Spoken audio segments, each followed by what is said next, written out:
السلام عليكم ورحمة الله وبركاته.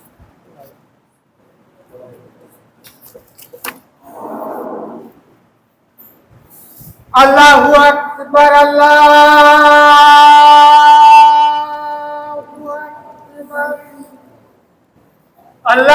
أكبر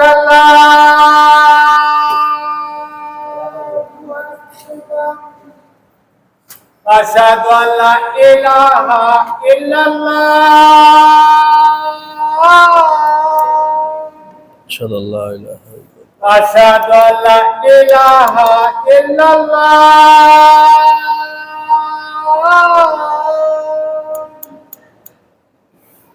أشهد أن محمدا رسول الله أشهد أن محمد رسول الله. أشهد أن محمدا رسول الله أشهد أن محمد رسول الله. حي على الصلاة لا حول ولا قوة. حي على الصلاة لا حول ولا قوة إلا بالله. حي على الفلاح لا حول ولا حي على الفلاح لا حول. الله أكبر الله أكبر الله أكبر الله. لا إله إلا الله لا إله إلا الله. اللهم رب هذه الدعوة آت محمدا الوسيلة والفضيلة وبعثه مقاما محمودا. اللهم صل على محمد وعلى آله وصحبه.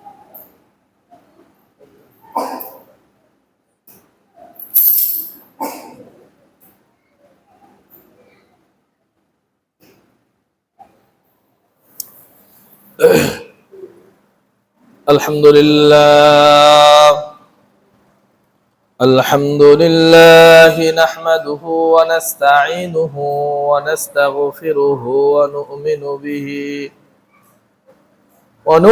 به ونتوكل عليه ونعوذ بالله من شرور أنفسنا ومن سيئات أعمالنا من يهده الله فلا مضل له ومن يضلله فلا هادي له ونشهد أن محمدا عبده ورسوله أرسله بالحق بشيرا ونذيرا وداعيا إلى الله بإذنه وسراجا منيرا.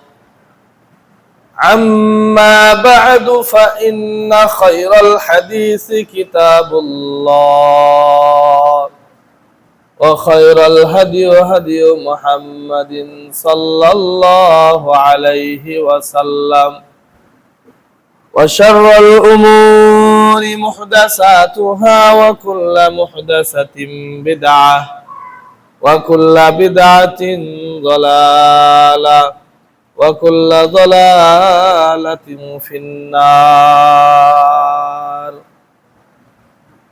من يطع الله ورسوله فقد رشد ومن يعصهما فإنه لا يضر إلا نفسه ولا يضر الله شيئا.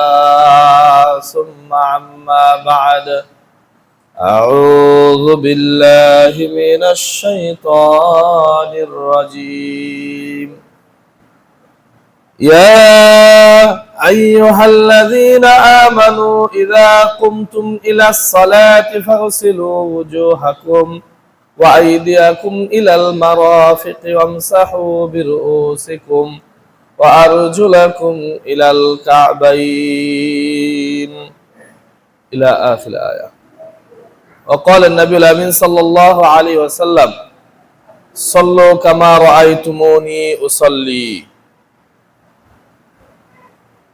وعن ابن عباس رضي الله عنه قال أمرت أن أسجد على 7 أعظم على الجبهة واليدين والركبتين وأطرف قدمين ولا نخفت الثياب ولا الشعر.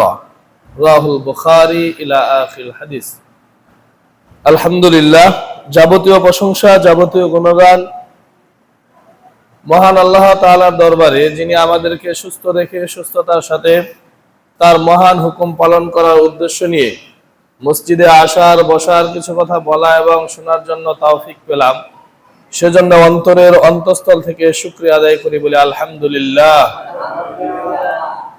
লাখো কোটি দরুদ ও সালাম বর্ষিত হোক আখিরি জামানার সর্বশেষ নবী, নবী মুহাম্মদ, নবী আহমদ, নবী মুস্তাফা সাল্লাল্লাহু আলাইহি ওয়াসাল্লামের প্রতি। সকলে বলি সাল্লাল্লাহু আলাইহি ওয়াসাল্লাম।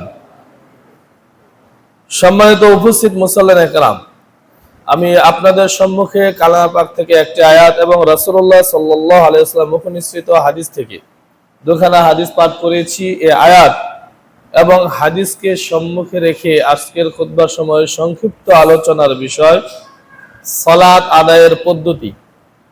যদি মহান আল্লাহ তাআলা আমাকে তৌফিক দান করেন, উল্লেখিত বিষয়ের উপর তথ্যবহুল আলোচনা করার জন্য চেষ্টা করব ইনশাআল্লাহ। ওয়া মা তৌফিকি ইল্লা বিল্লাহ, আলাইহি তাওয়াক্কালতু ওয়া ইলাইহি উনীব। সালাতের পূর্বে আমাদের আরেকটা বিষয় আছে, যে বিষয়টা অত্যন্ত জরুরি, সেটা হলো ওযু। এই ওযু আমাদের অধিকাংশ মানুষ আমরা ওযু করি,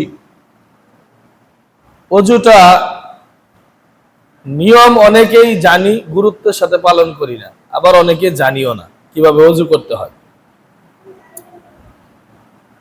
আপনি আমি উদাসীন হয়ে আছি, দুনিয়ার সকল কিছুই আপনার আমার মাথার মগজের ভিতরে ঢুকে, কিন্তু আল্লাহর বিধানগুলো ঢুকাতে গেলেই সমস্যা তৈরি হয়।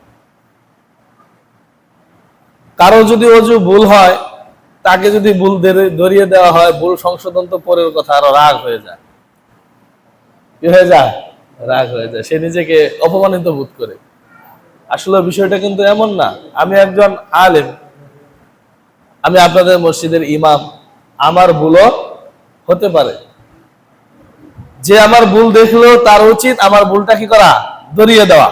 যে ইমাম হয়েছে তার ভুল কিভাবে ধরবো? না, আমি মানুষ, আমার ভুল হতেই পারে। ভুল হয় না শয়তানের। কার হয় না? শয়তানের। শয়তান যা করে মনে করে সব ঠিক। রাসূলুল্লাহ সাল্লাল্লাহু আলাইহি ওয়াসাল্লাম বলেছেন যে একজন মুমিন আর একজন মুমিনের আয়না স্বরূপ। কি স্বরূপ? আয়না স্বরূপ। আপনার আমার এই কপালে কি দাগ আছে আমরা কি দেখতে পারতেছি? আমি কি আমার কপালের দাগটা দেখি? দেখি না। যখন আমি আয়নার সম্মুখে দাঁড়াই, আপনি যখন আয়নার সম্মুখে দাঁড়ান, তখন আপনি আপনার চোখ দেখেন, আপনার নাকটা দেখেন, আপনার মুখটা দেখেন। এমনিতে কি দেখতে পারেন? সম্ভব? সম্ভব না। আপনার যে দাড়ি শরীরে চামড়ার হাতে লেগে আছে, এমনিটাই না দেখতে হয়। আর সবগুলো দেখতে চাইলে, দাড়ির গোড়া দেখতে চাইলে কোথায় দাঁড়াতে হবে? আয়নার সম্মুখে দাঁড়াইতে হবে। আয়নার সম্মুখে যখন আপনি আমি দাঁড়াই, তখন মুখের অংশে কোথায় কি আছে সবকিছু কিন্তু দেখা যায়, তাই না? তাহলে নিজের অঙ্গ প্রত্যঙ্গ, নিজের চেহারাটা আমরা দেখতে পারতেছি না, তাহলে নিজের ভুল কিভাবে দেখব? আপনার আমার ভুল যেমন আয়না ধরিয়ে দেয়, একজন মুমিন আরেকজন মুমিনের, একজন মুমিনা নারী আরেকজন মুমিনা নারীর দোষ ধরে দিবে আয়নার মতো। তো এজন্য ভুল ভ্রান্তি আপনার আমার ভিতরে থাকতেই পারে। ভুল ধরিয়ে দিলে ভুল সংশোধন করে নিতে হবে। এটাই হলো আপনার আমার একটা মহৎ গুণ। ভুল ধরে দিলে রাগ করা যাবে না। ভুল ধরে দিলে ভুল কি করতে হবে? সংশোধন করতে হবে। তো আমরা প্রথমেই ওযু সম্পর্কে 2-4টা কথা শুনবো, তারপর আমরা 2 রাকাত সালাত কিভাবে শুরু থেকে নিয়ে শেষ পর্যন্ত আদায় করতে হয়, নারী পুরুষ উভয়ে কিভাবে আদায় করবে, পুরুষ এবং নারীর সালাতের মাঝে কোনো পার্থক্য আছে কিনা, থাকলেও সেটা কতটুকু, এই ব্যাপারে আমরা বিস্তারিত আলোচনা শুনবো। এবং শেষের দিকে সালাত আদায় শেষ হয়ে গেলে সালাম ফিরানোর পর আপনার আমার আমল কি, সম্মিলিতভাবে মোনাজাত করা নাকি অন্য কোনো আমল আছে, এই ব্যাপারে আমরা শুনবো ইনশাআল্লাহ।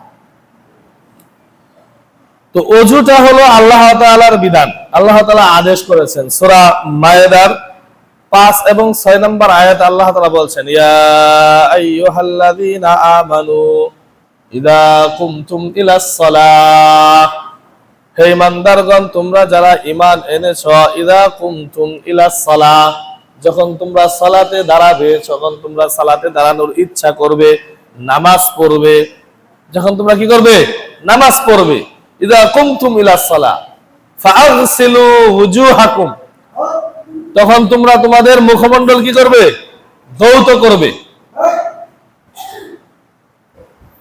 ফাগসিলু ওয়ুজুহাকুম, তোমরা তোমাদের মুখমণ্ডল ধৌত করবে।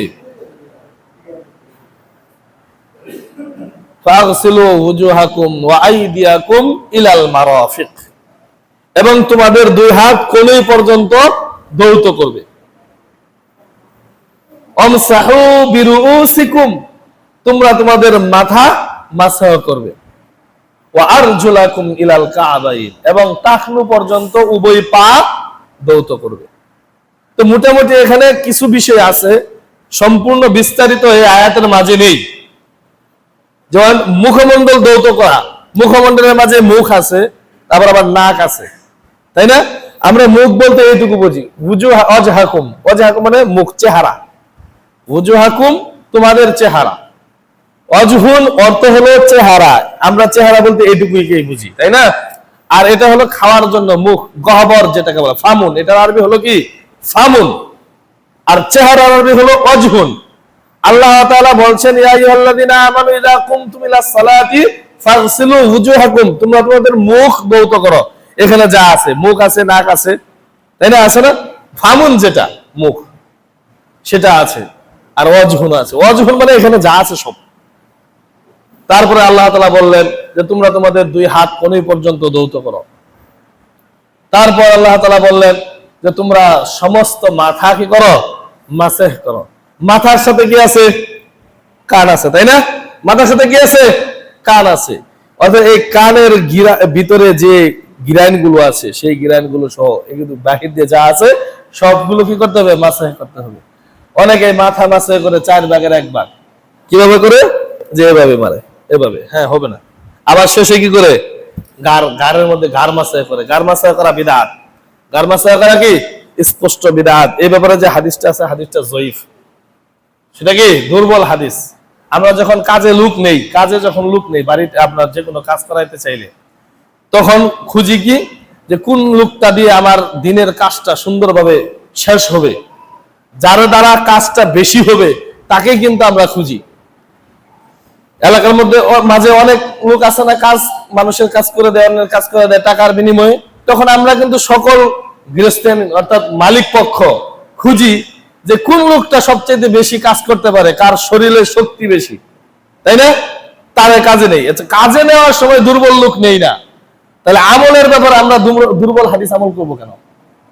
দুর্বল হাদিসের উপর আমল করা যাবে না। দুর্বল হাদিস অর্থাৎ রাসূল সাল্লাল্লাহু আলাইহি ওয়াসাল্লাম আমল এটা না যে গার মাসে করা। গার মাসে করা স্পষ্ট বিদআত। মাথা মাসে করতে হবে সম্পূর্ণ মাথা। আচ্ছা, সেটা হাদিস দিয়ে আমি সম্মুখে বুঝাবো ইনশাআল্লাহ।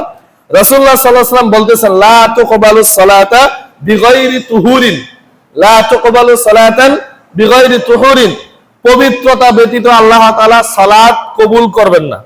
এখন ওযুটা যদি আপনার আমার না হয়, তাহলে কি সালাত হবে? সালাত হবে না। ওযু না হলে সালাত হবে না, আর সালাত না হলে জান্নাতে যাওয়াটাও সম্ভব নয়।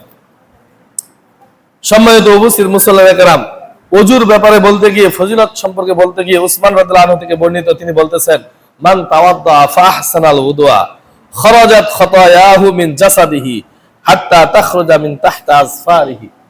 যে ব্যক্তি সুন্দরভাবে ওযু করলো, যে ব্যক্তি উত্তম ভাবে, যেভাবে ওযু করা নবী সাল্লাল্লাহু আলাইহি ওয়াসাল্লাম দেখিয়েছেন, যেভাবে তিনি ওযু করেছেন, সেভাবে যে ব্যক্তি ওযু করলো তার পিছনের সমস্ত গুনাহ খাতাগুলি মাফ হয়ে গেল। সুবহানাল্লাহি ওয়া বিহামদিহি।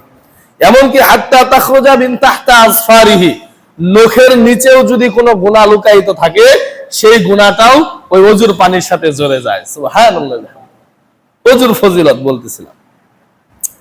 তাহলে ওযু করলে ওযুর একটা কি আছে? ফজিলত আছে। এবার আসলে আমরা পুরোপুরি নিয়মের মধ্যে ঢুকে যাই। ওযু আমরা কিভাবে শুরু করব? এক নাম্বার, যখন আমরা ওযু করার জন্য বসবো তখন শুধু বিসমিল্লাহ বলবো। কি বলবো? বিসমিল্লাহ। বিসমিল্লাহির রহমানির রহিম বলা যাবে না। শুধু বিসমিল্লাহ বলে কি করতে হবে? ওযু শুরু করতে হবে। বিসমিল্লাহির রহমান বললে যে একটু বেশি করে বলি না, বেশি করে বললে কাজ হবে না। ওই যে গত আমাদের মাহফিলে আমাদের যে প্রধান বক্তা ছিলেন তিনি বলেছেন যে মা ডাকটা তো খুব মধুর, আর নিজের বউয়ের মা ডাকে ফেলাইছে। বিয়া টিকবে? বিবাহ কি টিকবে? মা ডাক তো অনেক মধুর, পৃথিবীর মাঝে শ্রেষ্ঠ ডাক হলো মা ডাক। তো এখন বলতেছে মা ডাক যেহেতু এতই প্রিয়, মানুষ মা ডাকলে এত খুশি হয়, তাহলে নিজের বউয়ের মা ডাকি। তাহলে কি ওই বউ থাকবে বাড়িতে? থাকবে না। অর্থাৎ যেই জায়গার যেই জিনিস সেই জায়গায় সেই জিনিস কি করতে হবে? প্রয়োগ করতে হবে। ওযু শুরু করার পূর্বে বিসমিল্লাহ বিসমিল্লাহ বলতে হবে, বিসমিল্লাহির রহমানির রহিম বলা যাবে না। যে এটা তো অনেক বড় সওয়াবের একটা কাজ, বিসমিল্লাহির রহমানির রহিম বলে এক অক্ষর বললে 10টা নাকি, যে সবখানে বলি 19টা অক্ষর আছে, এটা করা যাবে না। শুধু বিসমিল্লাহ বলে কি করতে হবে? ওযু শুরু করতে হবে। ওযু শুরু করার পূর্বে আপনি আমি যতটুকু পারি, এই ব্যাপারে হাদিস এসেছে আবু হুরায়রা রাদিয়াল্লাহু আনহু থেকে বর্ণিত, আবু দাউদের 101 নাম্বার হাদিস। রাসূলুল্লাহ সাল্লাল্লাহু আলাইহি ওয়াসাল্লাম বলেছেন, লা সালাতা লিমান লা ওযুআ লাহু ওয়ালা ওযুআ লিমান লাম ইযকার ইসমুল্লাহি তাআলা। সালাত কবুল হয় না ওযু ছাড়া, আর ওযু হয় না বিসমিল্লাহ ছাড়া। বিষয়টা কি বুঝতে পারছেন? সালাত কবুল হয় না ওযু ছাড়া, আর ওযু হয় না বিসমিল্লাহ ছাড়া। অর্থাৎ ওযু করতে গেলে নারী পুরুষ উভয়ের প্রথম কাজ হলো কি বলা? বিসমিল্লাহ বলে ওযু শুরু করা। 2 নাম্বার হলো মিসওয়াক করা। কি করা? মিসওয়াক করা। যতটুকু সম্ভব হবে কি করা? মিসওয়াক করা। এই ব্যাপারে রাসূলুল্লাহ সাল্লাল্লাহু আলাইহি ওয়াসাল্লাম বলছেন, আসওয়াকু মুতাহহারাতুন লিল ফামি মারাদাতুন লিল লিরাব্বি।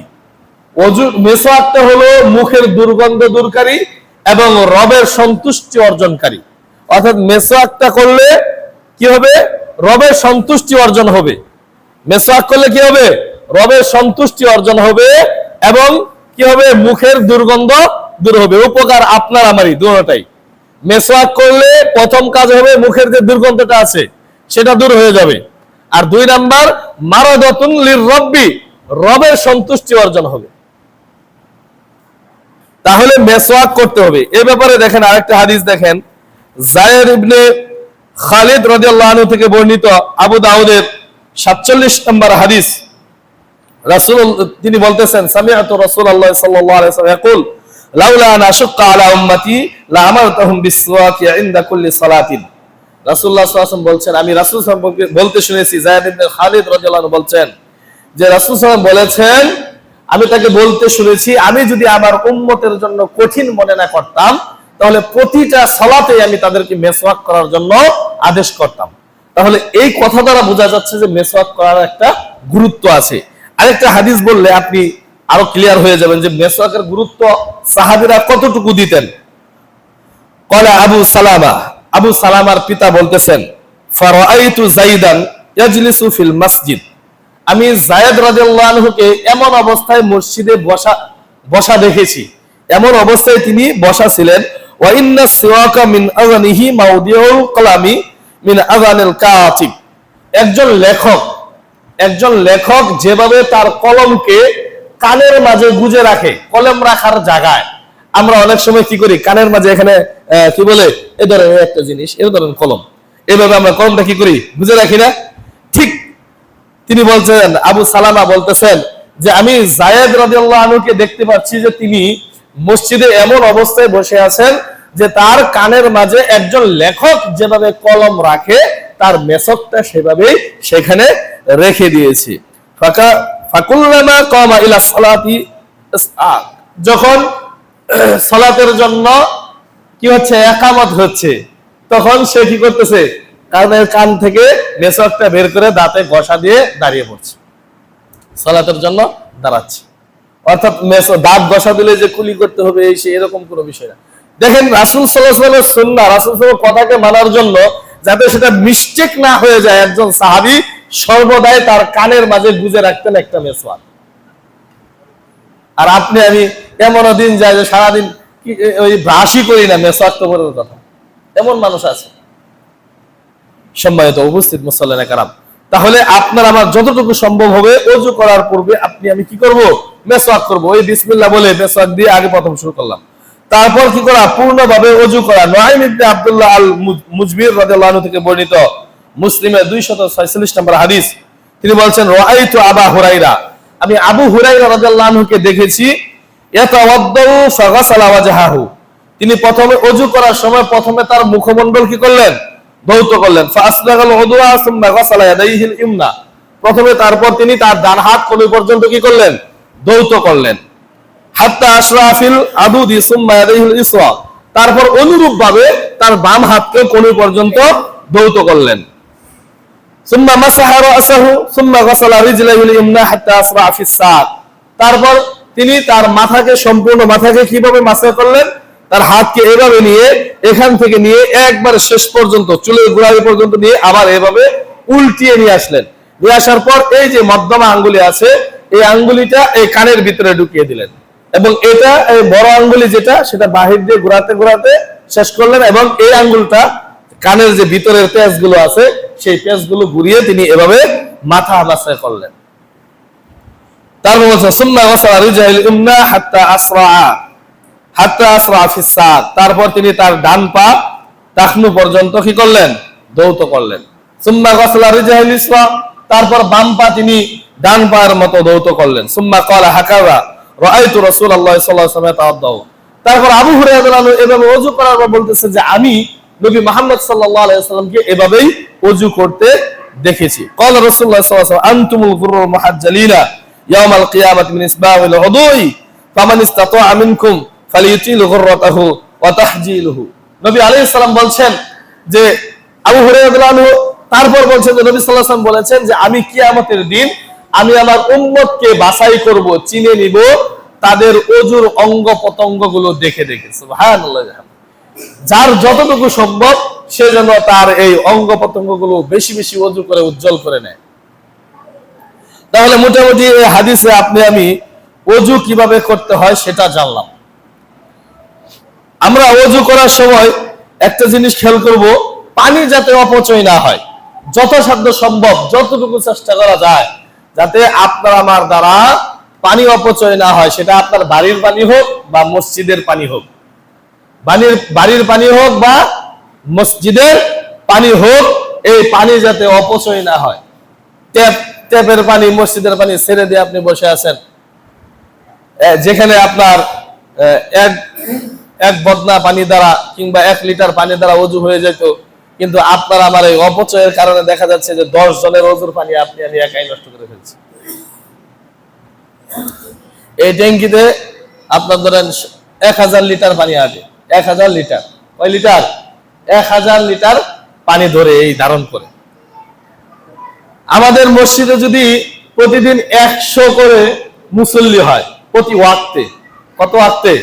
প্রতি ওয়াক্তে 100 করে মুসল্লি হলে তাহলে 2 দিন পর পর একবার ভরাইলেই যথেষ্ট, 1 লিটার করে পানি। তাহলে 5 ওয়াক্তে 500 মুসল্লি, আসলে কি 500 মুসল্লি দৈনিক হয়? তাহলে এত পানি কই যায়? প্রতিদিন যে পানি উঠাইতে হয়, তার মানে আপনি আমি কি করি? অপচয় করি, পানিটা খুবই কি অপচয় করি। এই অপচয়টা যাতে না হয়, আপনি আমি হয়তো বা পানিটা কত মূল্য এটা বুঝি না, 2-4 দিন আরবে মরুভূমিতে যদি রেখে আসা হয় আপনাকে আমাকে, তাহলে ঠিকই আপনি আমি পানির কি কদর, পানির কি দাম আপনি আমি ঠিকই উপলব্ধি করতে পারবো। শুধু তাই নয়, ঢাকা শহরে গেলে 1 গ্লাস পানি যখন 2 টাকা দিয়ে কিনা খাইতে হয়, তখন আপনি আমি ঠিকই বুঝি যে 1 গ্লাস পানির কত মূল্য। আপনি 10 টাকা দিয়ে কেক খাবেন, পানি খাবেন 2-4 গ্লাস, আরো 10 টাকা লেগে যাবে। আপনি আমি গ্রামে থাকি, পানির কোনো অভাব নাই, এজন্য আপনি আমি পানির গুরুত্ব ততটা বুঝি না। সম্মানিত উপস্থিত মুসল্লিয়ানে কেরাম, তাই আপনার আমার দ্বারা যাতে পানি অপচয়টা না হয় সেটা খেয়াল রাখবেন।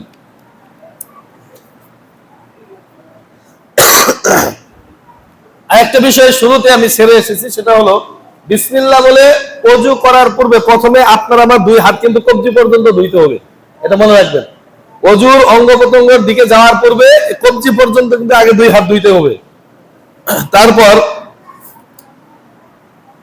যখন আমি কুলি করব, এক আজলা পানি যে নিব, এই পানিটা অর্ধেক আপনার আবার মুখের ভিতরে যাবে আর অর্ধেক নাকে দিতে হবে।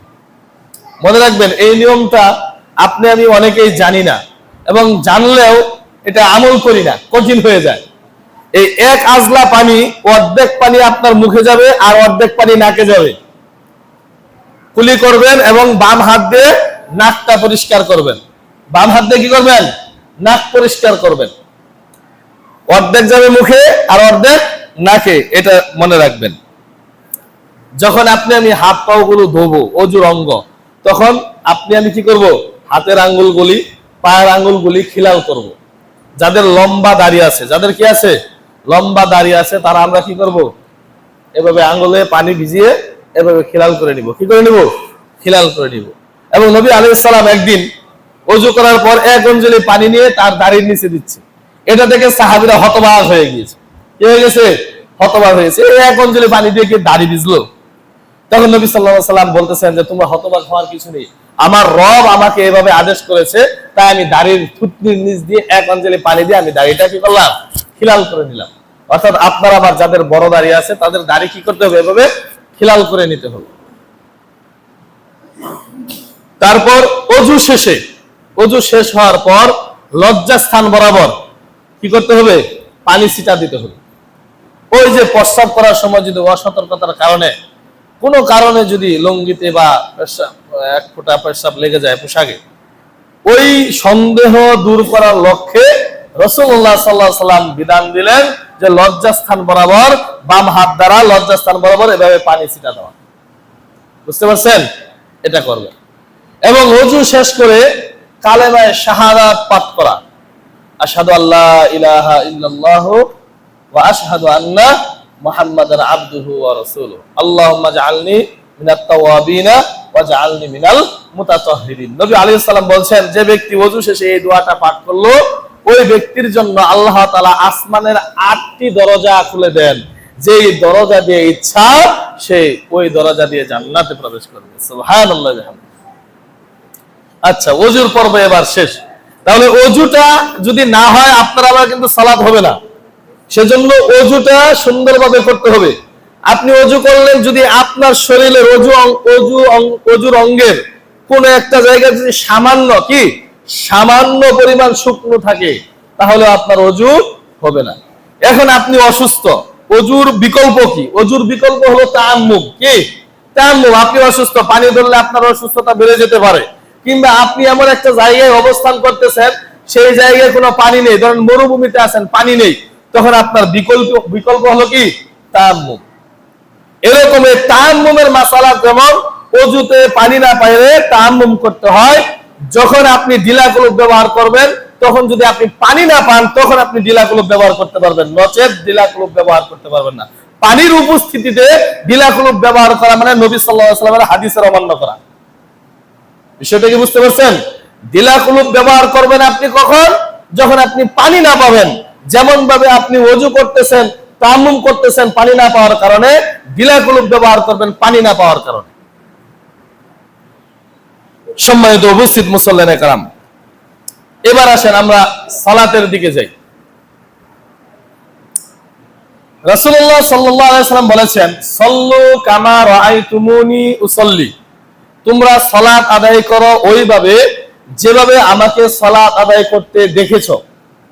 সল্লু কামা রাআইতুমুনি উসাল্লি, তোমরা সালাত আদায় করো ওইভাবে যেভাবে আমাকে সালাত আদায় করতে দেখেছো। এই একটা হাদিস নারী পুরুষ উভয়ের জন্যই লক্ষণীয়। যদি এমন থাকতো, নবী সাল্লাল্লাহু আলাইহি ওয়াসাল্লাম যদি বলতেন সল্লুর রিজাল, হে পুরুষেরা, সল্লুর রিজাল, পুরুষেরা সালাত আদায় করো কামা রাআইতুমুনি, যেভাবে আমাকে সালাত আদায় করতে দেখেছো। আর মহিলারা অন্যভাবে সালাত আদায় করো, হাদিসে বলতেন। তিনি কিন্তু এটা বলেন নাই। নবী আলাইহিস সালাম বলছেন কি, সল্লু, তোমরা সকলেই সালাত আদায় করো, কামা রাআইতুমুনি, যেভাবে আমাকে সালাত আদায় করতে দেখেছো। অর্থাৎ পুরুষ এবং মহিলা সকলকে উদ্দেশ্য করে নবী আলাইহিস সালাম বলেছেন যে তোমরা ওইভাবেই সালাত আদায় করো যেইভাবে আমাকে সালাত আদায় করতে দেখেছো। মহিলাদের নামাজের একটু পার্থক্য আছে, আমি সেটাও বলে দিব। সেটা নবী আলাইহিস সালাম বলে দিয়েছেন। যেখানে যেখানে পার্থক্য আছে সেখানে নবী আলাইহিস সালাম হাদিসের মাধ্যমে আপনাকে আমাকে জানিয়েছেন, এটা আমরা জানবো।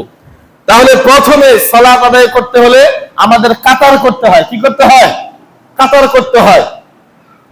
এই কাতারের মাঝে যে ফাঁকাগুলো আছে, উভয় দুইজনের মাঝে, পরস্পরের মাঝে কি আছে?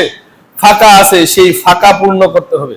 মুসান্নাফ ইবনে আবি শাইবার 3824 নম্বর হাদিসে আয়েশা রাদিয়াল্লাহু আনহা থেকে বর্ণিত, তিনি বলছেন যে যে ব্যক্তি পরস্পরের মাঝে ফাঁকা জায়গা পূরণ করে দাঁড়ায়, কি করে দাঁড়ায়?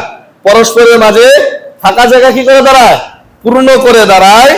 নবী আলাইহিস সালাম বলছেন তার একটি মর্যাদা বৃদ্ধি করা হয়। তার কি করা হয়? মর্যাদা বাড়িয়ে দেওয়া হয়, এবং তার জন্য জান্নাতে একটা বাড়ি নির্মাণ করা হয়। সুবহানাল্লাহ। একটা হাদিস দেখান তো যে পরস্পরের মাঝে ফাঁকা হয়ে দাঁড়াইলে এই নেকি দেওয়া হয়। আয়েশা রাদিয়াল্লাহু আনহা বলছেন যে নবী আলাইহিস সালাম বলেছেন পরস্পরের মাঝে ফাঁকা জায়গা পূর্ণ করে দাঁড়ালে ওই ব্যক্তির একটা মর্যাদা বৃদ্ধি পায়। 2 নাম্বার, তার জন্য জান্নাতে একটা বাড়ি নির্মাণ করা হয়। সুবহানাল্লাহ। কাতার মিল করে দাঁড়ালে। আর ফাঁকা করে দাঁড়ালে নবী সাল্লাল্লাহু আলাইহি ওয়াসাল্লাম বলেছেন তোমাদের পরস্পরের মাঝে ফাঁকা মিল করো, কেননা আমি দেখতে পাচ্ছি তোমাদের পরস্পরের মাঝে ফাঁকাতে শয়তান ছাগলের বাচ্চার মতো ঢুকে যাচ্ছে। অর্থাৎ আপনি শয়তানকে সাথে নিয়ে সালাত আদায় করছেন। ফাঁকা করছেন মানে কি? শয়তানকে সাথে নিয়ে সালাত আদায় করছেন। আর ফাঁকা পূরণ করছেন মানে আপনার মর্যাদা বৃদ্ধি হচ্ছে, জান্নাতে আপনার জন্য বাড়ি নির্মাণ হচ্ছে। সুবহানাল্লাহ।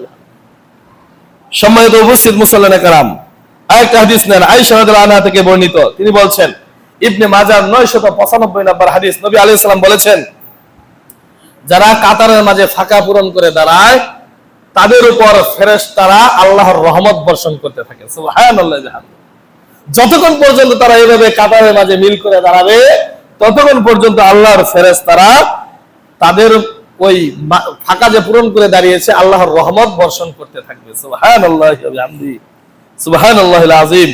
সম্মানিত উপস্থিত মুসল্লিয়ানে কেরাম, আরেকটা হাদিস আনাস রাদিয়াল্লাহু আনহু থেকে বর্ণিত, বুখারী 719 নম্বর হাদিস, তিনি বলছেন নবী আলাইহিস সালাম বলেছেন ক্বালা উকমাতিস সালাহ ফাআকবালা আলাইনা রাসূলুল্লাহ সাল্লাল্লাহু আলাইহি ওয়াসাল্লাম বিওয়াজহিন ফাকালা আকিমু সুফুফাকুম ওয়া তারাসসু ফাইন্নী আরাকুম মিন ওয়ারাই যাহরি। নবী আলাইহিস সালাম বলছেন যখন ইকামত দেওয়া হবে, যখন সাহাবী বলছেন, আনাস রাদিয়াল্লাহু আনহু বলছেন যখন ইকামত দেওয়া শেষ হতো, অর্থাৎ লা ইলাহা ইল্লাল্লাহ ইকামত দেওয়া শেষ হলে লা ইলাহা ইল্লাল্লাহ বলার পরে নবী আলাইহিস সালাম কি করতেন? বিওয়াজহিহি, তার চেহারাকে মুসল্লিদেরকে ঘুরিয়ে দিয়ে বলতেন, ফাকালা, ঘুরিয়ে দিয়ে বলতেন, আকিমু সুফুফাকুম, তোমরা তোমাদের কাতারকে সোজা করে নাও।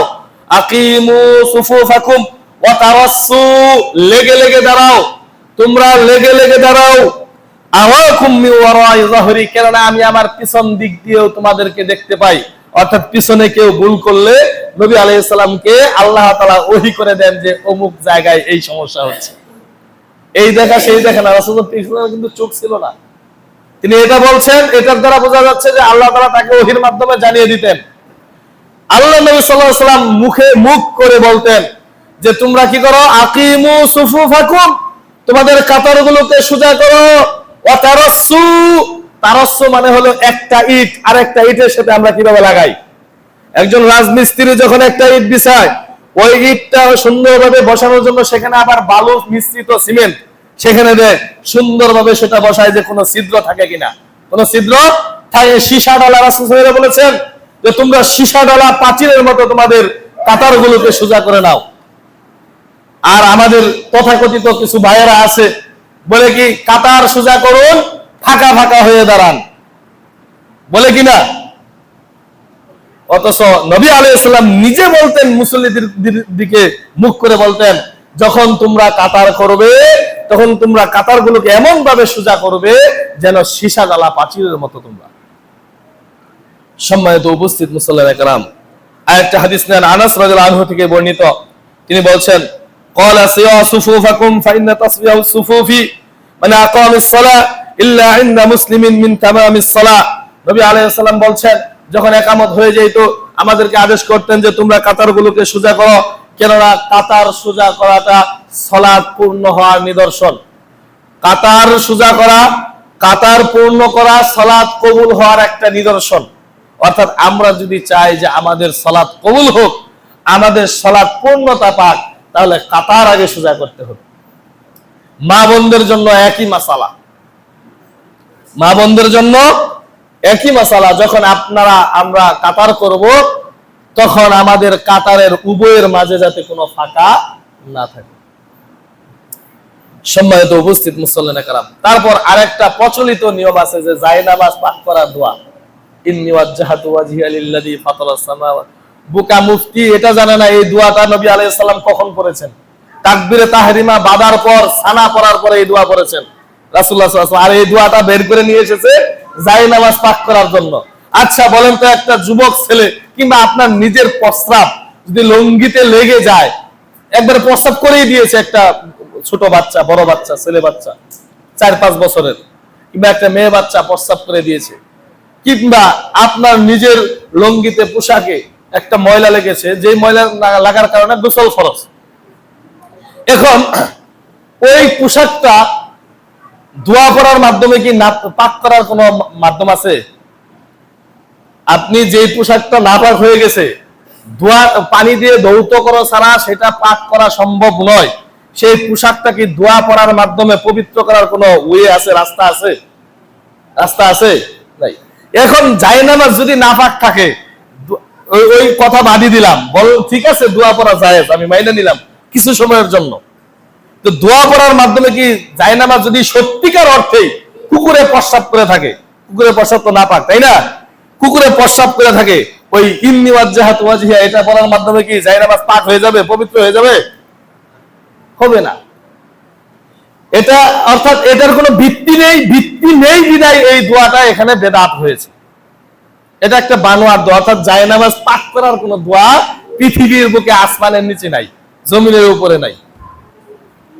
সম্মানিত উপস্থিত মুসল্লিয়ানে কেরাম, তারপর একটা জিনিস খেয়াল রাখতে হবে, পুরুষের লুঙ্গি, প্যান্ট, পায়জামা শুধু নামাজের সময় টাকনোর উপরে উঠবে না, সর্বদাই পুরুষের প্যান্ট, লুঙ্গি, পায়জামা সর্বদাই টাকনোর উপরে থাকবে। এই জন্য আমি নামাজের সময় কখনো বলি না যে পুরুষেরা লুঙ্গি প্যান্ট টাকনোর উপরে ওঠান, কারণ এটা বলার কিছু নাই। এটা সবসময় পুরুষদের লুঙ্গি প্যান্ট টাকনোর উপরে থাকবে। যে ব্যক্তি লুঙ্গি প্যান্ট টাকনুর নিচে পড়বে, রাসূল সাল্লাল্লাহু আলাইহি ওয়াসাল্লাম বলেছেন ওই অংশ জাহান্নামে গিয়ে বসে আছে, ওই লোক জাহান্নামে গিয়ে বসে আছে। অর্থাৎ আপনি যদি জাহান্নাম থেকে বাঁচতে চান, আপনার ওই মডেল করলে চলবে না। আপনার মডেলিং এর কোনো দাম রাসূলুল্লাহ সাল্লাল্লাহু আলাইহি ওয়াসাল্লামের কাছে নেই। পৃথিবীর সর্বশ্রেষ্ঠ মডেল ছিলেন নবী মুহাম্মদ সাল্লাল্লাহু আলাইহি ওয়াসাল্লাম। তার পোশাক সবসময় টাকনুর উপরে থাকতো, সাহাবীদের পোশাক সবসময় টাকনুর উপরে থাকতো। বিজ্ঞান প্রমাণ করেছে লুঙ্গি প্যান্ট টাকনুর নিচে গেলে আপনার আমারই ক্ষতি। এই টাকনুর ভিতরে একটা হরমোন আছে। কি আছে? একটা হরমোন আছে। ওই প্যান্ট লুঙ্গির গসায় গসায় ওই হরমোনটা ক্ষয় হয়ে যায়, নষ্ট হয়ে যায়।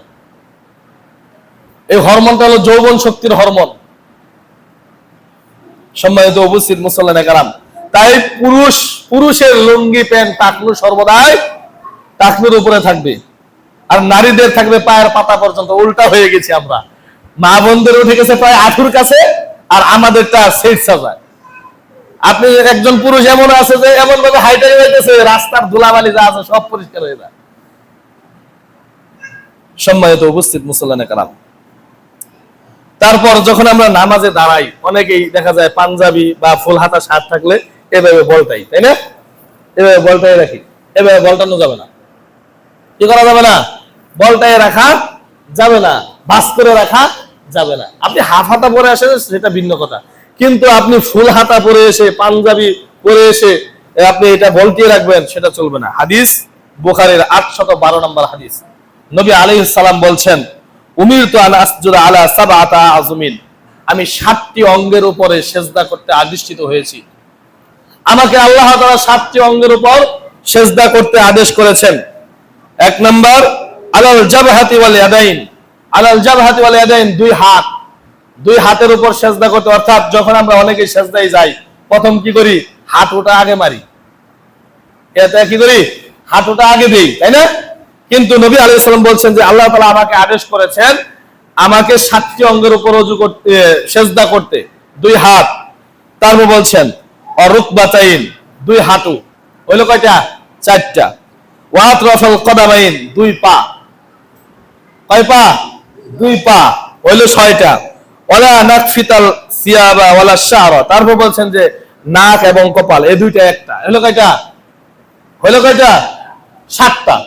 2 হাত 2টা, 2 হাঁটু 2টা, 4টা, 2 পা 2টা, হইলো 6টা, আর নাক আর কপালে মিলে হলো একটা, এই হলো 7টা। এই 7টা অঙ্গের উপরে আল্লাহ তাআলা আমাকে সেজদা করতে আদেশ করেছেন। তিনি আরো বলেছেন ওয়ালা নাকফিতাস সিয়াবা ওয়ালা শারা, আমি যেন নামাজের সময় আমার কাপড়কে ভাঁজ করে না রাখি, আমি যেন নামাজে দাঁড়িয়ে আমার চুলগুলো এভাবে না করি, এভাবে না করি। বুঝতে পারছেন? হাদিস সহিহ বুখারীর 812 নম্বর হাদিস। তাহলে নামাজে দাঁড়ালে কি করা যাবে না? পোশাকের হাতা এভাবে বলটিয়ে রাখা যাবে না, ভাঁজ করে রাখা যাবে না। তারপর রফাইল আদান করা, যখন আমরা সালাত শুরু করব তখন থেকেই শুরু রফাইল আদানের ব্যাপারে। আমাদেরকে রফাদানি বলে, তাই না? কেন বলে? যে আমরা হাত উঠাই। আরে রফাদানি তো তোমরা নিজেরাও, তোমরা তো হাত একবার হলেও উঠাও, উঠাই না যখন তাকবীরে তাহরিমা বাদে? আমরা রফাদানি না, আমরা আহলুল হাদিস। আহলুল হাদিস মানে কি? আহলুল হাদিস ওরাও, যদি ওরা কোরআন এবং সহিহ হাদিস মেনে থাকে। আমি বলছিলাম যে শুধু আমরাই আহলে হাদিস, আহলে হাদিস ওরাও, যদি ওরা কোরআন এবং সহিহ হাদিস মেনে থাকে। রফাদানি মানে হলো হাত উঠানো। কি উঠানো? হাত উঠানো। রফউল ইয়াদাইন, রফউল ইয়াদাইন, ইয়াদাইন মানে ইয়াদুন হলো ওয়াহিদ, আর ইয়াদাইন হলো তাসনিয়া মানে দ্বিবচন। 2 হাত উঠানো। কি উঠানো? রফউল মানে উঠানো, ইয়াদাইন মানে 2 হাত, 2 হাত উঠানো। 2 হাত কিন্তু ওরা উঠায়, একবার হলেও কিন্তু উঠায়। তাহলে রফাদানি হিসেবে ওরাও রফাদানি। বিষয়টা এরকম না, বিষয়টা হলো কোরআন এবং সহিহ হাদিস অনুযায়ী সালাত সম্পাদন করা। যে সালাতের হিসাব হাসরের মাঠে সর্বপ্রথম নেওয়া হবে, যে সালাতের জন্য এই আসছে শীতের দিন, আপনি শীতের সময় কত কষ্ট করবেন, গরম বিছানা ছেড়ে উঠে এসে ঠান্ডা পানি দিয়ে ওযু করে সালাত আদায় করবেন। সেই সালাত যদি নবী আলাইহিস সালামের সালাত না হয়, সেই সালাত দিয়ে কিভাবে আপনি আমি মুক্তি পাবো? এক হলো কষ্ট করলাম সেটাও বৃথা গেল, নামাজ পড়লাম সেটাও বৃথা গেল। সম্মানিত উপস্থিত মুসল্লিরা কারাম, এই ব্যাপারে রফুল আদানের ব্যাপারে নাফি রাদিয়াল্লাহু আনহু থেকে বর্ণিত বুখারীর একবারে তিনটা হাদিস বুখারীর একটানা আছে, 739, 741, 745। নাম্বারগুলো মনে রাখবেন। যাদের কাছে অ্যান্ড্রয়েড ফোন আছে, একটা সফটওয়্যার আছে বাংলা হাদিস। কি হাদিস? বাংলা হাদিস। এটা সার্চ দিবেন প্লে স্টোরে গিয়ে, এই কিতাবটা পাবেন। সেখানে গিয়ে ঢুকবেন 739 নম্বর হাদিস, 741 নম্বর হাদিস, 745 নম্বর হাদিস। এছাড়া অন্যান্য কিতাবও তো আছে। পৃথিবীর বুকে কোরআনের পর যেই 2টা গ্রন্থ সবচেয়ে গ্রহণযোগ্য এবং সহিহ, একটা হলো বুখারী আর একটা হলো মুসলিম। কোরআনের পর যাদের নির্ভুলতা প্রমাণ হয়েছে, একটা হলো সহিহ বুখারী আর একটা হলো সহিহ মুসলিম। সহিহ বুখারীর 739, 741, 745 নম্বর হাদিসে এসেছে ইন্না ইবনে উমর কানা ইযা দাখালা ফিস সালাত কাব্বারা ওয়া রাফা ইয়াদাইহি। নাফি রাদিয়াল্লাহু আনহু বলছেন, আমি ইবনে উমর রাদিয়াল্লাহু আনহুকে দেখেছি সালাত আদায় করার সময়, যখন তিনি প্রথম তাকবীর দিতেন, তাকবীরে উলা দিতেন, তখন তিনি কি করতেন? রাফা ইয়াদাইহি, তার 2টা হাত এভাবে উত্তোলন করতেন। এই হাত কতটুকু উঠবে এটার ব্যাপারে আমি বলে দিচ্ছি। এই হাত হয়তো কাঁধের তাপ পর্যন্ত বা কান পর্যন্ত, কিন্তু কান ধরা যাবে না, কান স্পর্শ করা যাবে না। অনেকে দেখবেন কান এভাবে ধরে বা স্পর্শ করে, কান স্পর্শ করা যাবে না। এবং হাত উঠানোর সময় হাত এভাবেও থাকবে না, এভাবেও থাকবে না, থাকবে এভাবে কেবলামুখী। খোলা আঙ্গুলগুলা থাকবে খোলা খোলা, এবারে এভাবে না, খোলা খোলা থাকবে, কেবলামুখী হবে। ঠিক আছে? হাত উঠবে কাঁধ পর্যন্ত। অর্থাৎ তিনি বলছেন কাব্বার, যখন তিনি সালাতে প্রবেশ করতেন তখন তিনি তাকবীর দিতেন, ওয়ারাফা ইয়াদাইহি, তারপর তিনি হাত উঠাতেন, ওয়াইদা রাকা রাফা ইয়াদাইহি, যখন তিনি রুকু করতেন, রাকা মানে রুকু করা, তখন তিনি হাত উঠাতেন। ওয়াইদা ক্বালা সামি আল্লাহু লিমান হামিদা, যখন তিনি রুকু থেকে উঠতেন তখন তিনি সামি আল্লাহু লিমান হামিদা বলতেন এবং তার হাত রাফা ইয়াদাইহি, কাঁধ পর্যন্ত উঠাতেন। ওয়াইদা কামা মিনার রাকাআতাইনি রাফা ইয়াদাইহি ওয়া রাফা যালিকা ইবনে ওমর ইলা নবিয়্যিল্লাহি সাল্লাল্লাহু আলাইহি ওয়াসাল্লাম। তারপর ইবনে ওমর বলছেন, আমি যেভাবে রাফাল আদান করলাম, আমি যেভাবে হাত উঠালাম, আমি নবী সাল্লাল্লাহু আলাইহি ওয়াসাল্লামের সাথে সালাত আদায় করেছি, তিনি এভাবেই আমার সাথে সালাত আদায় করার সময় এভাবে হাত উঠাইছেন। অর্থাৎ প্রথমে তাকবীরে উলার সময় হাত উঠাইছেন, রুকুতে যাওয়ার সময় হাত উঠিয়েছেন, রুকু থেকে ওঠার পর হাত উঠিয়েছেন। হাদিস বুখারীর। যারা এটার বিরোধিতা করে, আপনি মানেন না, সেটা আপনার ব্যক্তিগত ব্যাপার, কিন্তু আপনি টিটকারি পারবেন, মসজিদ থেকে বের করে দিবেন, আমাদের মসজিদ ভেঙে দিবেন। এই যে ব্রাহ্মণবাড়িয়ার ঘটনা, 3-4 দিন আগের ঘটনা, আমাদের আহলে হাদিসের মসজিদ করতে দেয় না তারা, আবার যায় মন্দির রক্ষা করতে, মূর্তি পূজা পাহারা দিতে যায়, আর আমাদের মসজিদ ইবাদতখানা ভেঙে দেয়। আল্লাহ তাআলা বলেছেন, ওই ব্যক্তির চাইতে বড় জালেম আর কে হতে পারে যে ব্যক্তি আল্লাহর ঘরে ইবাদত করতে বাধা দেয়। পৃথিবীর বুকে সবচেয়ে বড় জালেম, যারা ভাঙতে গিয়েছে তারাও এক শ্রেণীর আলেম। আল্লাহ তাআলা তাদেরকে জালেম বলেছেন, বড় জালেম পৃথিবীর বুকে। সম্মানিত উপস্থিত মুসল্লিয়ানে কেরাম, তুমি যাও মূর্তি পাহারা দিতে, আর ভাঙো তুমি আহলে হাদিসের মসজিদ, যারা কোরআন এবং সহিহ হাদিস অনুযায়ী চলে। তাহলে এই হাদিস থেকে আমরা বুঝতে পারলাম যে আপনাকে আমাকে রাফাল আদান করতে হবে। তারপর রাফাল আদান করার পর হাত কোথায় বাঁধবো, হাত বাঁধার স্থানটা কোথায় হবে? সাহাল ইবনে সাদ রাদিয়াল্লাহু আনহু থেকে বর্ণিত, বুখারীর হাদিস, এই যে 739 এর পর 740 নম্বর হাদিসে এসেছে, ক্বালা আন কানা নাসু ইউমারুনা আইয়াদা আর-রাজুলু ইয়াদাল ইমনা আলা যিরাইহিল ইসরা ফিস সালাহ, সালাতে দাঁড়ানোর সময় সে তার বাহুর উপর বাম বাহুর উপর ডান বাহু রাখবে। কোথায়? বাম বাহুর উপর ডান বাহুটা এভাবে রাখবে। বাহু বলতে এইটুকু বোঝানো হয়, জিরাউন বাহু, অর্থ কি? বাহু, আরবি জিরা আর বাংলায় হলো কি? বাহু। বাম বাহুর উপর লোকেদেরকে আদেশ করা হয়েছে তারা যেন তাদের বাম বাহুর উপর ডান বাহুটা রাখে। এবার আপনি বাম বাহুর উপর ডান বাহুটা রেখে নাভির নিচে হাত বাঁধেন, সমস্যা নেই। কথা মনে হয় বুঝতে পারেন নাই? আপনি এভাবে বাম বাহুর উপর ডান বাহু রেখে নাভির নিচে হাত বাঁধেন, কোনো সমস্যা নাই। বুঝতে পারছেন? এখন হাত পুরোপুরি বাঁধবো কোথায়, এটার আদেশও এসেছে, কিন্তু যারা নাভির নিচে হাত বাঁধে তাদেরকে আমি বললাম যে এভাবে রাসূল সাল্লাল্লাহু আলাইহি ওয়াসাল্লাম আদেশ করেছেন, এটা করার পর তোমরা নাভির নিচে হাত বাঁধো, সমস্যা নাই আমাদের। পরের হাদিসে ওয়াইল ইবনে হুজর রাদিয়াল্লাহু আনহু থেকে বর্ণিত, খুজাইমার হাদিস 479 নম্বর হাদিস, নবী আলাইহিস সালাম বলছেন, ক্বালা সাল্লাইতু মা রাসূলিল্লাহ সাল্লাল্লাহু আলাইহি ওয়াসাল্লাম, ওয়াইল ইবনে হুজর বলতেন যে আমি নবী সাল্লাল্লাহু আলাইহি ওয়াসাল্লামের সাথে সালাত আদায় করেছি। ওয়াদা ইয়াদাইহিল ইমনা আলা ইয়াদাইহিল ইসরা আলা সাদরিহি, তিনি তার বাম হাতের উপর ডান হাতকে রাখলেন, তিনি তার বাম হাতের উপর ডান হাতকে, হাত তো এটা তাই না, এভাবে রাখলেন, হাত রাখার পর আলা সাদরিহি, তিনি তার বুকের উপর রাখলেন। আর বুক কি এটা নাকি এটা? আপনি আমি বুক বলতে কি বুঝি? এটাই তো বুঝি, তাই না? নাকি বুক এটা?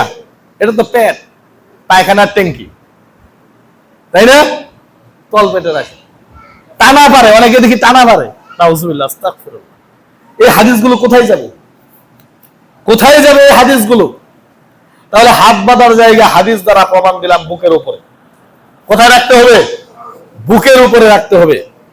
প্রথমে তাকবীরের সময় যেমন আমরা হাত উঠাবো, রুকুতে যাওয়ার সময় হাত উঠাবো, রুকু থেকে ওঠার পর হাত উঠাবো। আপনি মানবেন না ভিন্ন কথা, কিন্তু আপনি টিটকারি পারতে পারবেন না আমাদের সুন্নাহকে নিয়ে। আপনি আবার মসজিদ ভেঙে দিতে পারবেন না, নামাজে যাওয়ার পর রাফাল আদান করার কারণে মসজিদ থেকে বের করে দিতে পারবেন না। সম্মানিত উপস্থিত মুসল্লিয়ানে কেরাম, মা বোনেরা লক্ষ্য করুন। তারপর পুরুষ এবং নারীদের সালাতের পার্থক্য। পুরুষ এবং নারীদের সালাতের মাত্র 2টা পার্থক্য আছে। নবী আলাইহিস সালাম 2টা পার্থক্য উল্লেখ করেছেন। পুরুষ এবং নারীদের সালাতের মাঝে 2টা পার্থক্য। হাদিস বুখারীর 1203 নম্বর হাদিস খুলে দেখুন, সেখানে আছে পার্থক্য 1। আয়েশা রাদিয়াল্লাহু আনহা যখন মহিলাদের ইমামতি করতেন তখন তিনি মহিলাদের কাতারের মাঝখানে দাঁড়াইতেন। পুরুষেরা যখন ইমামতি করে তখন কাতারের সামনে দাঁড়ায়, তাই না? মহিলারা যখন ইমাম হবে, কোন মহিলাদের ইমাম মহিলা হবে, তখন মহিলাদের কাতারের মাঝখানে দাঁড়াবে, সামনে দাঁড়াইতে পারবে না, 1 নাম্বার পার্থক্য। আর 2 নাম্বার পার্থক্য, পুরুষ ইমাম হোক বা মহিলা ইমাম হোক, যদি সালাতে ভুল হয় তাহলে আমরা কি বলি? সুবহানাল্লাহ। পুরুষেরা কি বলে? সুবহানাল্লাহ। আল্লাহু আকবার বলাটা ভুল, আল্লাহু আকবার বলা যাবে না, বলতে হবে কি? সুবহানাল্লাহ। কি বলবেন? সুবহানাল্লাহ। আর মা বোনেরা কি করবে? মা বোনদের কাজ হলো এই হাতের উল্টা পিঠে আওয়াজ দিবে, মুখে আওয়াজ না, হাতের উল্টা পিঠে। এছাড়া মা বোন এবং পুরুষদের সালাতের মাঝে কোনো পার্থক্য নেই। তারা কি পার্থক্য করেছে? তারা নাভির নিচে হাত বাঁধে আর মহিলাদেরকে বুকের উপর হাত বাঁধার কথা বলে। আর যখন নামাজে দাঁড়ায় তখন একবারে পা দুইটা জড়ো করে দাঁড়ায়। আর মসজিদের খুতবার সময় তো এই কথাগুলো বলা যায় না যে কেন তারা চাপায়া দাঁড়ায়। ওয়াজের মাহফিল হইতো সুন্দর করে বলা যাইতো, মসজিদের খুতবায় এগুলো বলাটা আসলে ঠিক না, ছোট ছোট বাচ্চারাও আছে। তারপর যখন তারা কি করে? সেজদায় যায়, মহিলাদেরকে সেজদায় যখন যায় তখন বলে দেয় তোমরা মাটির সাথে একবার শুয়ে পড়ো। অথচ নবী আলাইহিস সালাম বলেছেন যে তোমরা যখন সেজদা করবে এমন ভাবে সেজদা করবে ছাগলের বাচ্চা যাতে তোমাদের সেজদার নিচ দিয়ে অহরহ যাইতে পারে, ফাঁকা থাকে। অথচ তাদের ফতোয়া কি? যে মহিলারা সেজদা করে মাটির সাথে লয়ে পড়বে। রাসূল সাল্লাল্লাহু আলাইহি ওয়াসাল্লাম এটাও বলেছেন যে তোমরা যখন সেজদায় যাবে তোমরা কুকুরের মতো বা উটের মতো, উট যেভাবে বসে সেভাবে বসবে না এবং কুকুরের মতো শুয়ে পড়বে না। কুকুর যখন মাটিতে শোয় দেখবেন নিচে কোনো ফাঁকা থাকে না। আর তাদের মা বোনেরা যখন সেজদা দেয় ঠিক তদ্রুপ, তাদের নিচে কোনো ফাঁকা, ছাগলের বাচ্চা যাবে তো পরের কথা, একটা পিঁপড়া যাইতে পারবে না, এমন ভাবে তারা সেজদা দেয়। আমার মাকে দেখেছি ছোট সময়, এখন আলহামদুলিল্লাহ আমাদের মতো সালাত আদায় করে। মাযহাবী লোক তো, হানাফি মাযহাবের লোক ছিল আমার আম্মা, দেখতাম এইভাবে সালাত আদায় করতো অনেক। তখন তো বুঝতাম না, ছোট সময় হেফজ পড়েছি, তো আস্তে আস্তে বলতে বলতে পরিবর্তন হয়েছে। এখন আপনি একটা আহলে হাদিস পরিবারের একটা মেয়ে যদি হানাফিতে বিবাহ দেন, আমাদের মতো সালাত আদায় করলে সেভাবে সালাত আদায় করতে দিবে না। বাস্তবতা এটা, শিখাই ফেলবে তাদের মতো। ওই যে গ্রামে গ্রামে আছে না মাস্তরা জামাত নিয়ে আসে, এই মাস্তরা জামাত যাতে এলাকায় না ঢুকতে পারে। আমি বলি তাবলীগ জামাতে ঢুকতে দেওয়া উচিত না। কেন জানেন? সেই দিন চিথিলিয়াতে মাগরিবের সালাত আদায় করেছি, ইচ্ছাকৃতভাবে সালাত ত্যাগ করে, জামাত ত্যাগ করে আলাদা জামাত করেছে তারা। তারপর নামাজের পর তাদেরকে ধরেছিলাম, জবাব দিয়ে যাবেন কোন বিধানে আছে ফরজ সালাত ত্যাগ করে, জামাত ত্যাগ করে আলাদা জামাত করা। আমাদের পিছে সালাত আদায় করতে তোমাদের ভালো লাগে না, আমাদের মসজিদে তো ভালো লাগে কিভাবে তোমাদের? আবার আমাদের মসজিদ ভালো তোমরা। গতকালকে মারামারি হয়েছে সাতপন্থী আর জুবাইরপন্থী, এই মার্কাজ মসজিদ দখল করা নিয়ে। কোন জায়গায় আমার সেটা স্মরণ নেই। তোমরা এত ইসলাম বুঝো, এত কিছু বুঝো, তোমরা গ্রুপে মারামারি করো কেন? সম্মানিত উপস্থিত মুসলমান কেরাম, কথা বলতে গেলে অনেক বলা যায়। তারপর কাতার করলেন, হাত বাঁধলেন, তারপর কাজ হলো সানা পাঠ করা, আল্লাহুম্মা বাঈদ বাইনি ওয়া বাইনা খাতায়া এই সানা। যদি আমরা এটা না পাই তাহলে বলবো কি? সুবহানাকা আল্লাহুম্মা ওয়া তাবারাকা ইসমুকা ওয়া তাআলা জাদ্দুকা ওয়া লা ইলাহা গায়রুক। এটা পড়ার পর আমরা বলবো আউযু বিল্লাহ, আস্তে পড়ে বিসমিল্লাহ বলবো। বিসমিল্লাহ বলার পর সূরা ফাতিহা শুরু করব। রাসূলুল্লাহ সাল্লাল্লাহু আলাইহি ওয়াসাল্লাম বলেছেন, বুখারীর হাদিস 756 নম্বর হাদিস, লা সালাতা লিমান লাম ইয়াকরা বিফাতিহাতিল কিতাব। নেই কোন সালাত সূরা ফাতিহা ছাড়া। আমাদের মাঝে এমন মানুষ আছে যে ইমামে সূরা ফাতিহা পড়ে, মুক্তাদিরা পড়ে না। এবং কি তারা বলে জানাজা নামাজ, কিন্তু জানাজা নামাজে তারা সূরা ফাতিহা বলে না। কি যে বলে আল্লাহই ভালো যাবে। কিছুই বলতে পারি না তাদের পিছনে জানাজা পড়তে দাঁড়ায়, কিছুই বলতে পারি না। কিন্তু আরেকটা নিয়ম ঠিকই আছে, জানাজা যা বলুক আর না বলুক, নামাজ শেষে ঠিকই মোনাজাতটা আছে, বেদাতি মোনাজাত ঠিকই চালু আছে। তাহলে সূরা ফাতিহা ইমামকেও বলতে হবে, ইমামের পিছনে মুক্তাদিদেরকেও বলতে হবে। ইমাম জুড়ে বলুক আর আসতে বলুক। দায়িত্ব অনেকে বলে এরকম যে ইমামকে তো দায়িত্ব দিয়েই দিছি, ইমাম তো বলবেই। ইমাম বলবে তাহলে তোমরা তাশাহুদ পড়ো কেন, রুকুর তাসবিহ পড়ো কেন, সিজদার তাসবিহ পড়ো কেন? ইমাম তো বলবেই। বিষয়টা এমন হয়ে গেল না? তাহলে ওগুলো বলা বাদ দাও তোমরা। সূরা ফাতিহা ইমামকেও বলতে হবে, মুক্তাদিকেও বলতে হবে। তারপর সূরা ফাতিহা শেষে আমিন বলতে হবে, উচ্চ স্বরে আমিন বলতে হবে। আয়েশা রাদিয়াল্লাহু আনহা বলছেন, যখন সাহাবীরা মসজিদে আমিন বলতো মসজিদটা বেঁচে উঠতো। এবং এটাও বলেছেন আয়েশা রাদিয়াল্লাহু আনহা, তোমাদের আমিন বলা এবং সালাম দেওয়াতে ইহুদিরা যতটা রাগান্বিত না হন, যতটা হিংসা না করে, আর কোনো আমলে তোমাদের সাথে এত হিংসা করে না ইহুদি খ্রিস্টানরা। তাহলে ইহুদি খ্রিস্টানরা কি মসজিদে আসতো? তারা বাহিরেই থাকতো। কেন তারা হিংসা করতো? ওই যে গায়রিল মাগদুবি আলাইহিম ওয়ালাদ-দাল্লিন বলার পর গায়রিল মাগদুব মানে কি? পথভ্রষ্ট, যাদের উপর আল্লাহ তুমি গজব নাজিল করেছো তাদের অনুসারে আমাদেরকে বানায়ও না। তারপর আমরা বলি আমিন। এই জন্য তারা এটা দেখতে পারে না, শুনতে পারে না, তাদের উপর যে আমরা কি করলাম? বদদোয়া করলাম। আর এই আমিন বলাতে তাদের কাজ হলে তার মানে আমরা কি ধরে নিব তারা ইহুদি খ্রিস্টানদের দালাল? উল্টা আমাদেরকে বলে দালাল। তারাই ইহুদি খ্রিস্টানদের দালাল, যারা আমিনের বিরোধিতা করে। সম্মানিত উপস্থিত মুসল্লিয়ানে কেরাম, তারপর বললাম, আগে বলেছি যে হাঁটুর আগে হাত রাখতে হবে। সেজদা যাওয়ার সময় হাঁটুর আগে হাত রাখতে হবে। সময় শেষ হয়ে গেছে, তাও বলে দিচ্ছি। শেষ বৈঠক যদি হয়, যদি 4 রাকাত বিশিষ্ট সালাত হয়, 2 রাকাত পড়ার পর শুধু তাশাহুদ পড়বেন, আত-তাহিয়াতু যেটা। আর যদি শেষ বৈঠক হয়, তাশাহুদ পড়বেন, দরুদ পাঠ করবেন, তারপর দোয়া মাসরা। দোয়া মাসরা পড়ার পর আরো কিছু দোয়া আছে, যেমন আল্লাহুম্মা ইন্নী আউযু বিকা মিন আযাবিল কবর ওয়া মিন আযাবিন নার, আল্লাহুম্মা ইন্নী আউযু বিকা মিনাল মাহইয়া ওয়াল মামাত, আল্লাহুম্মা ইন্নী আউযু বিকা মিন ফিতনাতি মাসিহিদ দাজ্জাল। তারপর আল্লাহুম্মা ইন্নী আউযু বিকা মিন আযাবি জাহান্নাম আছে। তারপর আল্লাহুম্মা ইন্নী আসআলুকাল জান্নাতাল ফিরদাউস, পিতামাতার জন্য দোয়া, রব্বিরহামহুমা কামা রাব্বায়ানি সাগীরা। তারপর সৎ সন্তান চাওয়ার জন্য দোয়া, রব্বানা হাবলানা মিন আজওয়াজিনা ওয়া যুররিয়াতিনা কুররাতা আ'ইন ওয়াজআলনা লিল মুত্তাকিনা ইমামা। এরকম অনেক দোয়া আছে। সালাম ফিরানোর পূর্বে আপনি এই দোয়াগুলো করতে পারেন। আরবিতে দোয়া করতে হবে, বাংলাতে না। ওই নামাজের ভিতরে বাংলা কোনো কথা কিন্তু চলবে না। তারপর সালাম ফিরানোর সময় যখন আমরা ডান দিকে সালাম ফিরাবো, ডান দিকে কি করব? সালাম ফিরাবো, তখন আসসালামু আলাইকুম ওয়া রাহমাতুল্লাহ। সালাম পড়বে কোথায়? কাঁধের উপর। আমরা অনেকে টানা হয় এই সাইডে দেখি যে কোন মুসল্লিটা ওই পাশে আছে, এটা করা যাবে না। এবং ডান পাশে সালাম ফিরানোর পর আরেকটু যুক্ত করতে হবে মনে মনে, আসসালামু আলাইকুম ওয়া রাহমাতুল্লাহি ওয়া বারাকাতুহু, এইটুকু যোগ করবেন। আর বাম দিকে শুধু আসসালামু আলাইকুম ওয়া রাহমাতুল্লাহ। একটা জিনিস মনে রাখবেন, কোন কাজ ইমামের পূর্বে করা চলবে না।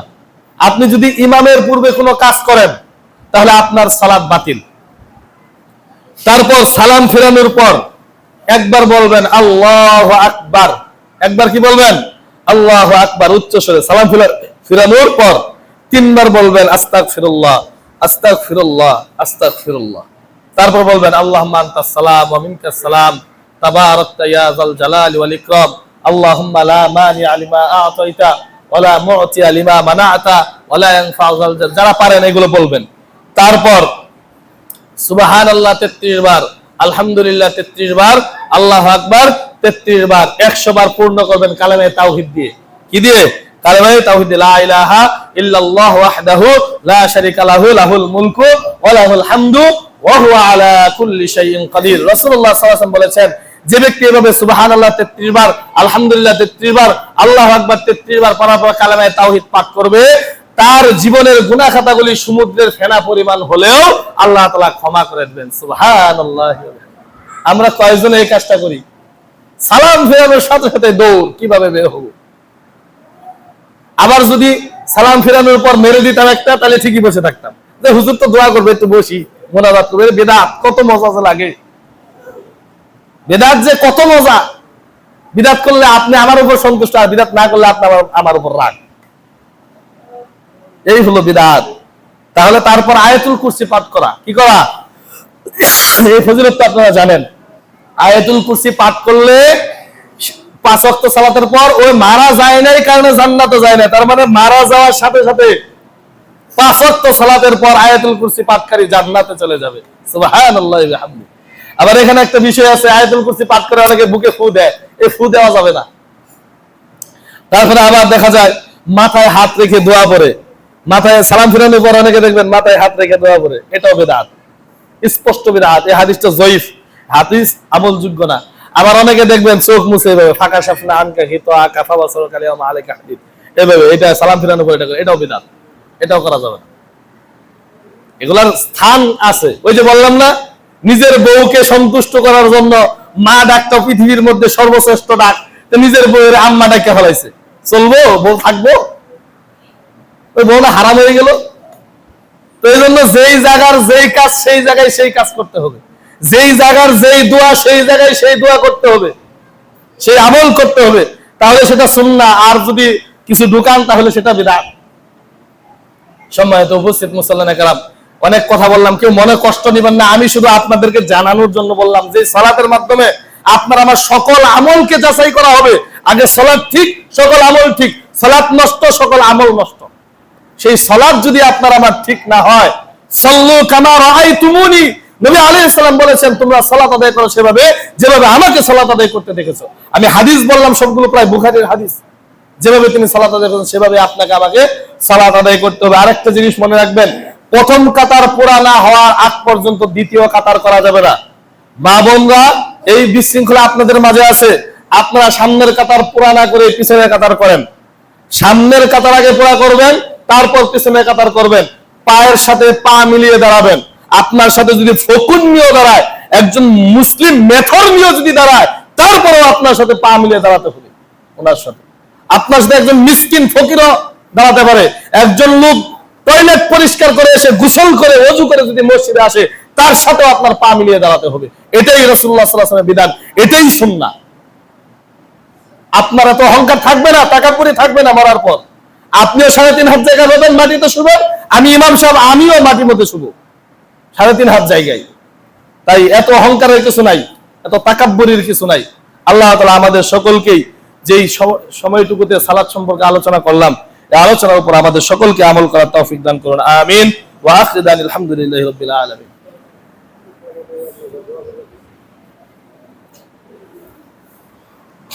إن الحمد لله نحمده ونستعينه ونستغفره أما بعد أعوذ بالله من الشيطان الرجيم إن الله وملائكته يصلون على النبي يا أيها الذين آمنوا صلوا عليه وسلموا تسليما সকলেই দরুদ ইব্রাহিম পড়েন। اللهم صل على محمد وعلى آل محمد كما صليت على إبراهيم وعلى آل إبراهيم إنك حميد مجيد اللهم بارك على محمد وعلى آل محمد كما باركت على إبراهيم وعلى آل إبراهيم إنك حميد مجيد।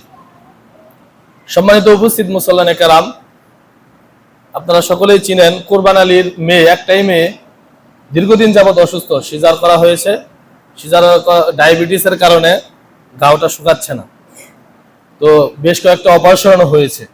আপনাদের সকলের কাছে দোয়া চেয়েছে, আল্লাহর কাছে দোয়া করবেন আল্লাহ তাআলা যাতে ওই মহিলাকে, আমাদের বোনকে সুস্থতা দান করেন। আমিন। আমরা অন্তর থেকে দোয়া করছি আল্লাহ তাআলা যাতে তাকে শিফায়ে কামিলা আজলা দান করেন। আমিন। তারপর আমাদের মাঝখান থেকে প্রায় 5 মাস হয়ে গিয়েছে আমাদের এক ভাই, ছোট ভাই কাউসার মারা গিয়েছে। যেই মৃত্যুর ডাকটা এখনো আমার ভিতর থেকে এখনো যায় নাই। মাঝে মাঝে মনে হয় কাউসারের কথা।